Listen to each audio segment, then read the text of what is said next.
हाय बच्चों, welcome back to tonic of tricks. I hope you are doing well. मैंने पहले video डाली थी हमारी सम कॉमन फोर्सेस के रिगार्डिंग। आई होप आपको वो समझ में आ गया होगा। नहीं समझ में आया तो प्लीज़ कमेंट में पिन कर दीजिएगा। अब हम इसमें पढ़ने वाले इक्विलिब्रियम। इक्विलिब्रियम क्या होता है? What is equilibrium? इक्विलिब्रियम एक पार्टिकल का, जैसे कि ये एक पार्टिकल है, ये एक बॉडी है,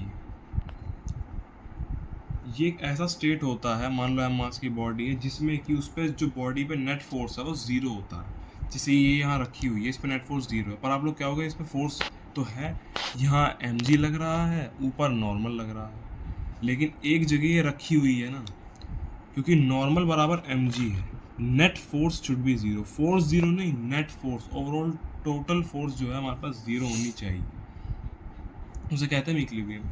सो इन इक्विलिब्रियम बॉडी या तो रेस्ट पर होती है, रेस्ट पर या फिर यूनिफॉर्म मोशन कर रही होती है, केवल v स्पीड से चल रही है, ना तो ये रुकेगी ना इसकी स्पीड बढ़ेगी, ये यूनिफॉर्म मोशन में है, यूनिफॉर्म मोशन। बस यही है इक्विलिब्रियम।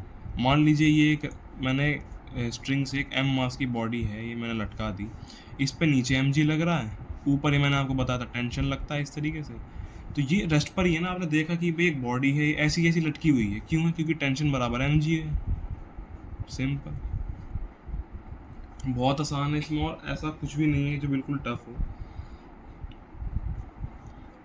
एक आया था इसमें इस तरीके का क्वेश्चन कि ये है, मान लो इस तरीके से, और ये यहाँ एक वेट लटका हुआ है इस तरीके से, और ये ऐसे है, तो ये मास की बॉडी, यहाँ टेंशन T2 है और यहाँ टेंशन T1 थीटा, तो T1 कॉस थीटा बराबर T2 हो जाता है, क्योंकि ये पॉइंट भी रेस्ट पे है, और यहाँ से T2 की वैल्यू क्या आती है, वो हो जाती है mg, तो T1 cos theta is equals to mg। तो कुछ भी नहीं इक्विलिब्रियम, केवल आपको रेस्ट पे करना है।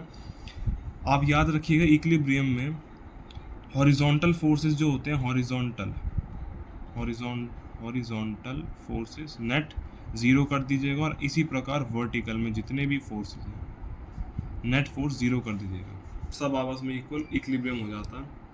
सो आई होप आपको समझ में आएगा इक्विलिब्रियम इतना सा। अगले में हम कंजर्वेशन ऑफ मोमेंटम और इम्पल्स पढ़ेंगे। Thank you. प्लीज़ अगर आपको अच्छी लगी हो तो लाइक शेयर सब्सक्राइब कर दीजिएगा। Thank you.